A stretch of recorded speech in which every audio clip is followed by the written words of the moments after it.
Growing up, I had dreams and aspirations, but always felt like the kid that didn't fit in. For the most part, I wasn't a bad kid, but when I made the transition into adulthood, I turned to the streets for guidance. This led to getting locked up in juvenile hall, doing time in CYA, and eventually a 120-month sentence in federal prison. I had a lot of time to think and reflect during my federal sentence, so I share with you what I learned, hoping I can positively influence someone else's life with Prison Talk.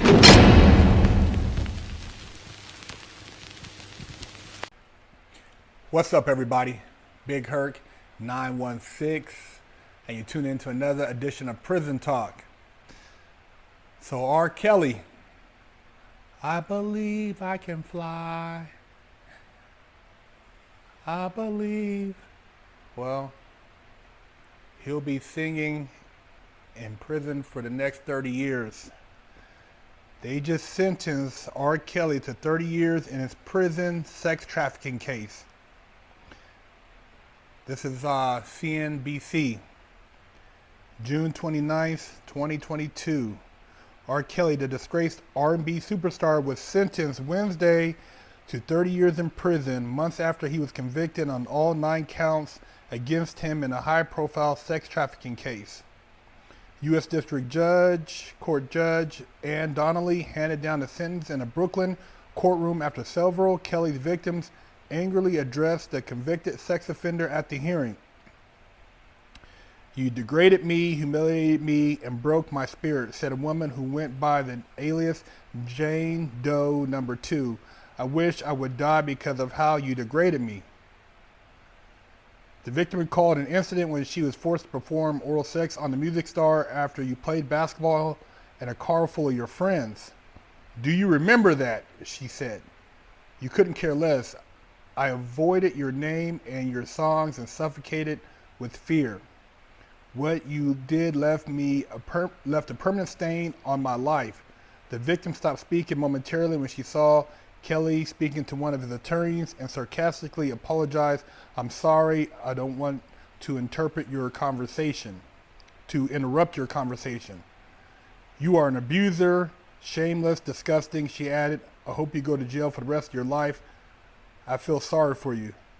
Kelly, 55, was convicted in September of racketeering and violating the Mann Act, the law that bans transporting people across state lines for any immoral purpose. The sentence was more than 25 years.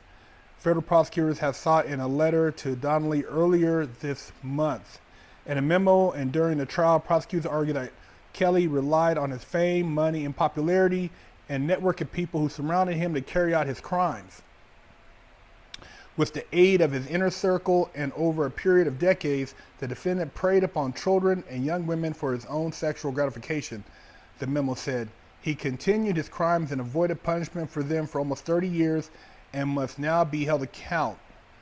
Jane Doe No. 1 cried as she addressed the court and said she spent years believing Kelly would never face justice. "I know there are fans, R. Kelly, who don't believe us," said the woman who was 17 when she first met Kelly at a concert in September 1994. "I once lost hope in our justice system, but you restored my faith. It's a constant battle, and I no longer live in silence. It is inhumane to endure sexual assault, sex trafficking. It is modern-day slavery in plain sight."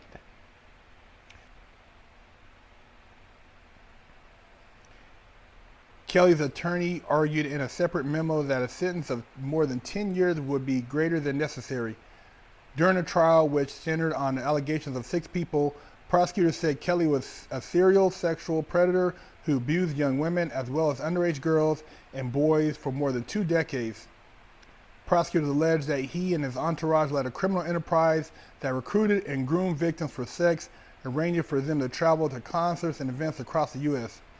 Kelly was also accused of confining victims in hotel rooms or the recording studio, managing when they could eat and use the bathroom, and forcing them to follow various rules, including demanding that they call him daddy.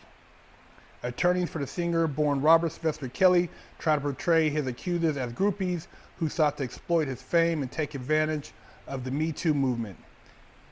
He pleaded not guilty to all charges and did not take the stand in his own defense.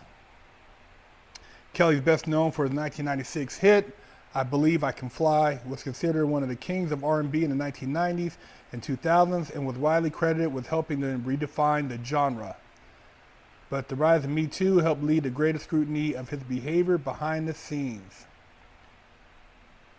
Surviving R. Kelly, a Lifetime documentary series released in 2019 that featured testimony from several accusers, intensified calls for him to face legal consequences. Following his sentencing, Kelly is scheduled to stand trial in August in Chicago on federal child pornography and obstruction of justice charges. He was acquitted in 2008 of child pornography charges. R. Kelly, man, they ain't playing no games, and they still ain't done splitting his wig in court.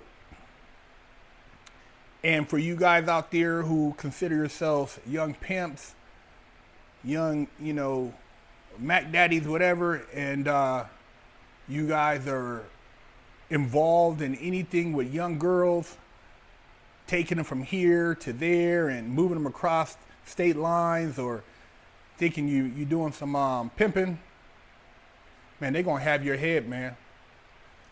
They're gonna have your head. R. Kelly, they're gonna set an example, but you youngsters, you guys who don't have any type of standing, you might as well be ready to look at 15 to 20 years. And I'm telling you this because I've seen dudes come up in there, and anything now with pimping is considered human trafficking.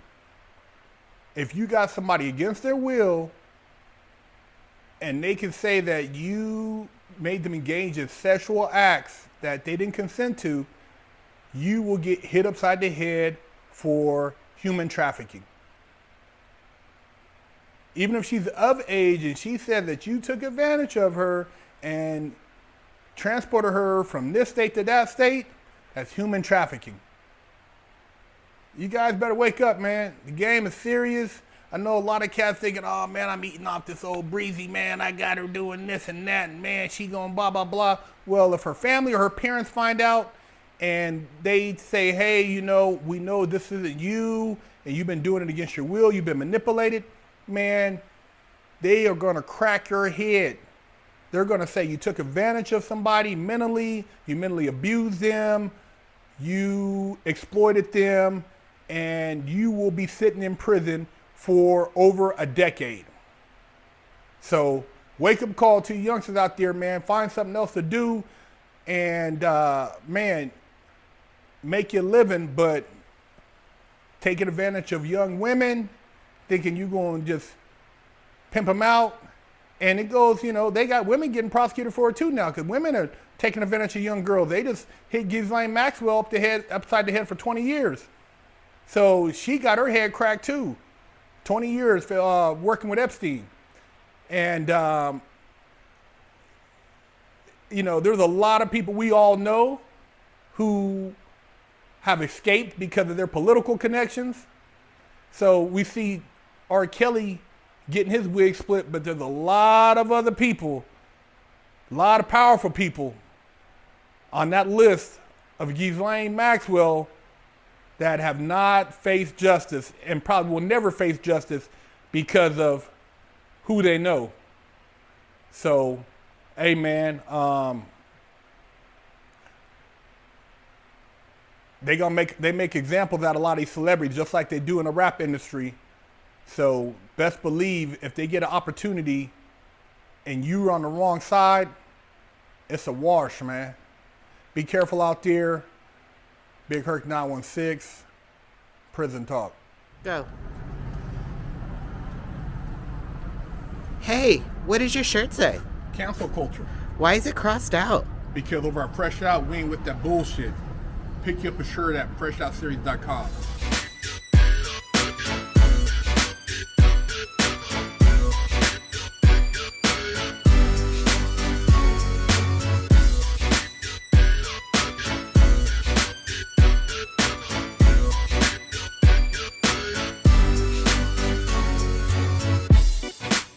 Lockdown's over. Get your yard time in. Exclusively at freshoutseries.com.